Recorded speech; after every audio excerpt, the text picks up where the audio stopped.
Tak hanya itu, pemirsa, Direktur Rumah Sakit Muhammadiyah Palembang periode 2018-2022, Yudi Fadilah juga turut memberikan pemahaman terkait adanya dokter asing yang akan bekerja di tanah air. Dalam program Dialektika TVmu, ia menjelaskan adanya dokter asing ini perlu ada pertimbangan dan juga evaluasi terlebih dahulu. Karena pada dasarnya sebagai manusia harus saling tolong-menolong, namun perlu dievaluasi mengapa diharuskan untuk mendatangkan dokter asing. Di dalam agama kita ada prinsip bahwa tolong menolong kamu dalam hal kebaikan dan jangan kamu menolong dalam keburukan.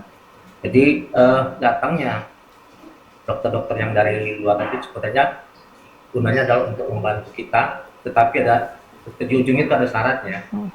Syaratnya adalah dalam hal kebaikan.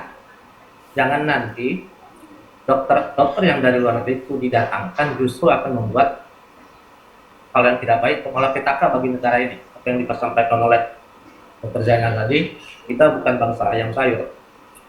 Sebetulnya persoalan mendatangkan dokter asing ini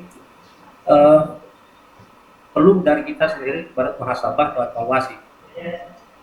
Kita buat pertanyaan, kenapa ini mereka mendatangkan? Apakah memang tenaga kita kurang? Oke, kurang misalnya.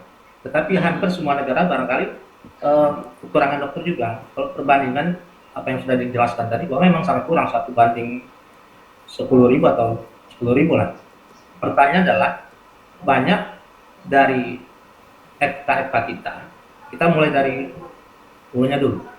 Pertama, biaya pendidikan untuk kedokteran itu cukup mahal. Yang kedua, dari menjadi dokter, kemudian sekolah untuk menjadi dokter spesialis juga cukup mahal. Nah, barangkali sini ada peran pemerintah bagaimana membuat pendidikan menjadi jauh lebih murah. Apalagi nanti setelah tamat mereka justru akan berada di kota, sehingga sulit sekali untuk pemerataan tenaga kesehatan ini. Jadi yang pertama harus ada evaluasi dari pemerintah. Kita buat pertanyaan, kenapa tidak tamatan-tamatnya tidak mau bekerja di daerah-daerah tertentu atau daerah terpencil. Gitu. Kemudian evaluasi lagi kenapa biaya menjadi sekolahnya menjadi tinggi. Dan setelah tamat, kemana mereka akan diletakkan.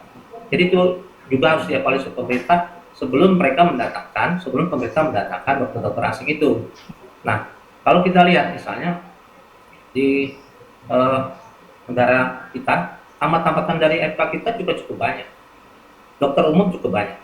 Tetapi ada tetapinya, pada saat mereka akan mengikuti pendidikan spesialisasi, terbentuk biaya. Nah, disinilah mungkin peran pemerintah, bagaimana tamatan-tamatan dari FK, produk-produk dari FK, baik itu dari swasta maupun dari pemerintah,